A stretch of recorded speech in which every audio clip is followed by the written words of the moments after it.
வணக்கம் ஸ்டூடெண்ட்ஸ். இன்னைக்கு நம்ம யூனிட் 1 எலக்ட்ரிக் சார்ஜஸ் அண்ட் ஃபீல்ட்ஸ்ல இருந்து ஒரு சூப்பர் இம்பார்ட்டன்ட் டாபிக் பத்தி பார்க்க போறோம். என்ன டாபிக்னு பாத்தீங்கன்னா எலக்ட்ரிக் சார்ஜ்.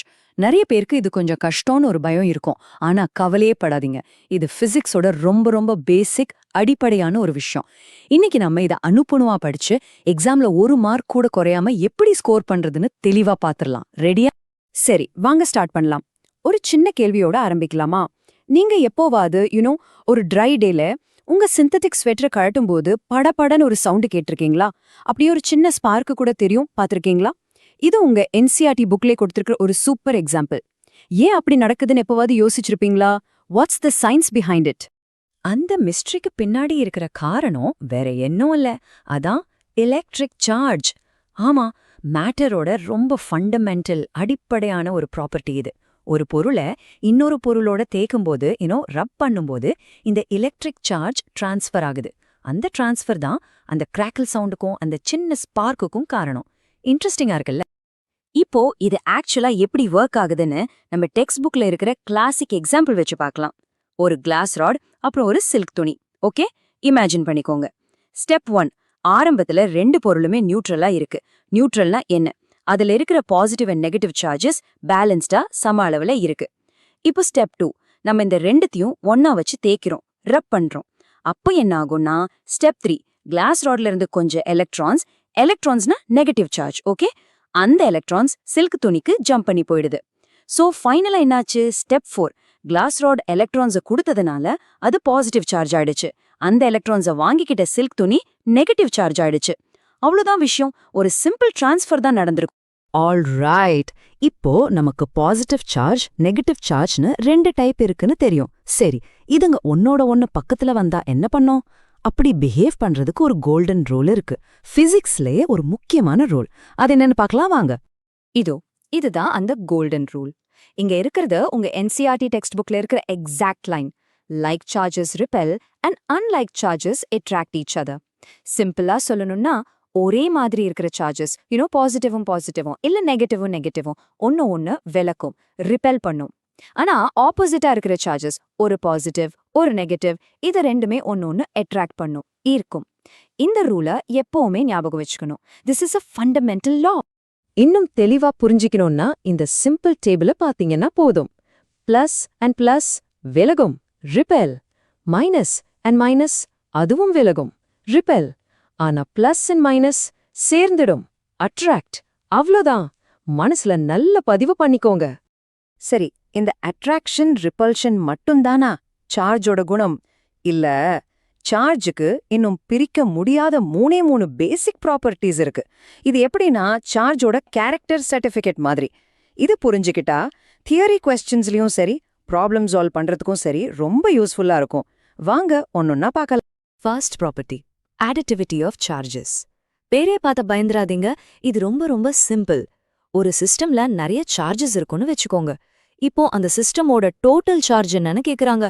நீங்க பெருசா ஒன்னும் பண்ண வேண்டாம். உள்ள இருக்கிற எல்லா இண்டிவிஜுவல் சார்ஜஸையும் அதோட சைனோட பிளஸ்ஸா இருந்தா பிளஸ், மைனஸா இருந்தா மைனஸ் அப்படியே சேர்த்து கூட்டினா போதும். சிம்பிள் மேத்ஸ் தான்.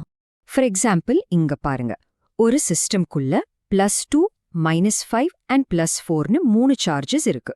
ஓகே, இப்போ டோட்டல் சார்ஜ் என்ன? சிம்பிளா ஆட் பண்ணுவோம். +2 + -5 என்னாச்சு? -3. கரெக்டா? அது கூட +4 சேர்த்தா ஃபைனலா வர்றது +1. அவ்வளவுதான். Simple algebraic addition. Easy peasy. Next property number 2, conservation of charge. இது பிசிக்ஸ்லயே ரொம்ப பவர்ஃபுல்லான ஒரு ஐடியா. இது என்ன சொல்லுதுன்னா, ஒரு ஐசோலேட்டட் சிஸ்டம்ல, அதாவது வெளியே இருந்து எந்த டிஸ்டர்பன்ஸும் இல்லாத ஒரு சிஸ்டம்ல சார்ஜை நீங்க புதுசா உருவாக்கவும் முடியாது, இருக்கிறத அழிக்கவும் முடியாது. பின் என்னதான் பண்ண முடியும்? ஜஸ்ட் ஒரு பொருள்ல இருந்து இன்னொரு பொருளுக்கு மாத்த மட்டும்தான் முடியும். நம்ம கிளாஸ் ராட் எக்ஸாம்பிள் ஞாபகம் இருக்கா? அங்க என்னாச்சு? புதுசா சார்ஜ் உருவாகலையே, கிளாஸ்ல இருந்து கொஞ்சம் சார்ஜ் சில்க்குக்கு டிரான்ஸ்ஃபர் ஆச்சு, அவ்வளவுதான். சோ ரப் பண்றதுக்கு முன்னாடி இருந்த டோட்டல் சார்ஜும் ரப் ஆனதுக்கு அப்புறம் இருந்த டோட்டல் சார்ஜும் exactly the same. And final property, மூன்றாவது, குவான்டைசேஷன் ஆஃப் சார்ஜ். ஓகே, இந்த வார்த்தை கொஞ்சம் புதுசா இருக்கலாம், ஆனா கான்செப்ட் ரொம்ப இன்ட்ரெஸ்டிங். இது என்ன சொல்லுதுன்னா, சார்ஜுங்கிறது ஒரு பைப்ல வர தண்ணி மாதிரி கண்டினியூஸா வராது. அதுக்கு பதிலா அது சின்ன சின்ன பாக்கெட்ஸா துண்டு துண்டா தான் வரும். ஒரு சிம்பிள் எக்ஸாம்பிள், நீங்க கடைக்கு போய் எனக்கு பாதி பிஸ்கட் வேணும்னு கேட்க முடியுமா? முடியாதுல்ல. ஒரு ஃபுல் பிஸ்கட் பாக்கெட் தான் வாங்கணும். அதே மாதிரி சார்ஜையும் நீங்க பாதியா காலா பறிக்க முடியாது. அதோட பேசிக் ஸ்மாலஸ்ட் பாசிபிள் யூனிட் ஒரு சின்ன பாக்கெட் இருக்கு. அதோட பேர் தான் இ. அண்ட் இது எக்ஸாம்க்கு ரொம்ப ரொம்ப முக்கியமான ஒரு கீ பாயிண்ட். அந்த குவான்டைசேஷன் ஐடியாவோட ஃபார்முலா Q ஈக்குவல்ஸ் NE. இங்க Qனா டோட்டல் சார்ஜ், Eனா அந்த பேசிக் பாக்கெட் ஆஃப் சார்ஜ். அதோட வேல்யூ ஃபிக்ஸ்ட் 1.6 × 10⁻⁻19 கூலம்ஸ். அப்போ அந்த N என்ன? N ஒரு இன்டீஜர், அதாவது 1 2 3 4 அப்படிதான் இருக்கும். எப்பவுமே என்னோட வேல்யூ 1.5ஓ 2.7ஓ இருக்க முடியாது. ஏன்? ஆமா, பாதி பாக்கெட் சார்ஜை டிரான்ஸ்ஃபர் பண்ண முடியாதுல்ல. இந்த ஃபார்முலாவை நல்லா மனசுல வச்சுக்கோங்க. ப்ராப்ளம்ஸ்க்கு இதுதான் கிங். ஓகே ஸ்டூடெண்ட்ஸ், இப்ப வரைக்கும் பார்த்ததெல்லாம் தெளிவா புரிஞ்சிருக்கும்னு நினைக்கிறேன். ஆனா எக்ஸாம்ல தெரிஞ்சே மார்க் போறது எப்படி தெரியுமா? நம்ம செய்யற சில சின்ன சின்ன தவறுகளால தான். இந்த தவறுகள் தான் சைலண்ட் கில்லர்ஸ். அது என்னன்னு பார்த்து எப்படி அவாய்ட் பண்றதுன்னு இப்ப பார்க்கலாம். கொஞ்சம் கவனமா கேளுங்க. ஃபர்ஸ்ட் மிஸ்கன்செப்ஷன், ரொம்ப காமனா பண்ற தப்பு இது. ரப் பண்றதுனால ஏதோ புதுசா சார்ஜ் உருவாகுதுன்னு நினைக்கிறது. அது சுத்தமா தப்பு. கரெக்டான விஷயம் என்னன்னா, ரப் பண்ற ப்ராசஸ் ஜஸ்ட் ஒரு இடத்துல இருக்கிற சார்ஜை இன்னொரு இடத்துக்கு டிரான்ஸ்ஃபர் மட்டும்தான் பண்ணுது. ஞாபகம் இருக்கா? இதுதான் law of conservation of charge. So point என்ன?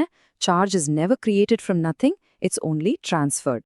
செகண்ட் மிஸ்கன்செப்ஷன், சார்ஜுங்கிறது தண்ணி மாதிரி கண்டினியூவஸா இருக்கு, ஸோ நம்ம எவ்வளோ அளவு வேணும்னாலும் எடுத்துக்கலாம்னு நினைக்கிறது. அதுவும் தப்பு. உண்மை என்ன? சார்ஜஸ் குவான்டைஸ்ட், அதாவது அது பாக்கெட்ஸ்ல தான் இருக்கு. இன்னும் சிம்பிளா சொல்லணும்னா காயின்ஸ் மாதிரி நினைச்சுக்கோங்க. உங்ககிட்ட ₹1 காயின் இருக்கும், ₹2 காயின் இருக்கும், ஆனா ₹1.5 காயின்னு ஒன்னு இருக்கா? இல்லல, கரெக்டா? அதே மாதிரி தான் சார்ஜோட பேசிக் காயின் தான் இ. அதை விட சின்ன அளவு சார்ஜை நம்ம எடுக்கவே முடியாது. சரி ஸ்டூடெண்ட்ஸ், இப்போ எலக்ட்ரிக் சார்ஜோட மொத்த கதையும் பார்த்துட்டோம். ஆனா ஏன் நம்ம இதுக்கு இவ்ளோ இம்பார்ட்டன்ஸ் கொடுக்கணும்? ஏன் இது இவ்ளோ ஃபண்டமெண்டலான ஒரு டாபிக்னு சொல்றோம்? என்ன? நம்ம படிச்ச இந்த சின்ன எலக்ட்ரிக் சார்ஜ் கான்செப்ட் தான் நம்ம அடுத்து படிக்க போற கரண்ட், மேக்னெட்டிசம் அண்ட் நீங்க யூஸ் பண்ற மொபைல் போன்ல இருந்து லேப்டாப் வரைக்கும் எல்லா மாடர்ன் எலக்ட்ரானிக்ஸோட ஆணிவேர். அடிப்படையே இதுதான். இது தெளிவா புரிஞ்சிடுச்சுன்னா அடுத்து வர சாப்டர்ஸ் எல்லாம் ரொம்ப ஈஸியா இருக்கும், I promise.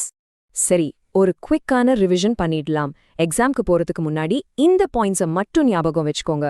Point 1, 2 type of charges இருக்கு, positive and negative. Point 2, golden rule, like charges ripple, unlike charges attract. Point 3, charge எப்போவுமே கன்சர்வ்ட், அதை கிரியேட்டோ டிஸ்ட்ராயோ பண்ண முடியாது.